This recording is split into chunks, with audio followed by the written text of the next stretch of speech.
আজ প্রায় বহু বছর হয়ে গেল তার সাথে কথা হয় না। তবে তার দিয়ে যাওয়া প্রত্যেকটা স্মৃতি আজও আমায় কুরে কুরে খায়। এখনো মধ্যরাতে তার স্মৃতিগুলো আমাকে খুব কাঁদায়। নির্ঘুম রাতটাকে পার করতে ভালোবাসাটা গড়ে তুললাম আমার এই শখের গাড়ির সাথে। গাড়িটাও যেন আমার মনের কষ্টগুলো বুঝে, তাই সেও নিশিরাতে আমার মতো একদম চুপিসারে চলে।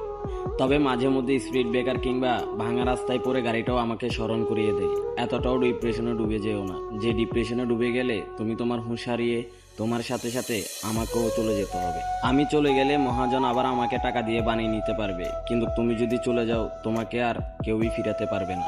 আজ ছুটে চললাম পঞ্চগড়ের উদ্দেশ্যে। প্রতিদিনের মতোই বক্সের তালে তালে গাড়ি চালাচ্ছিলাম আনমনে। তবে আজ কেন জানি খুব প্রিয় মানুষটার কথা খুব মনে পড়ছে। কষ্টটাও যেন আমায় আঁকড়ে ধরে আছে। তার কথা ভাবতে ভাবতে হঠাৎ খেয়াল করলাম চোখের কোণে একটু করে পানি। রাত ফুরিয়ে ভোর হলো। ভোরের সূর্যটা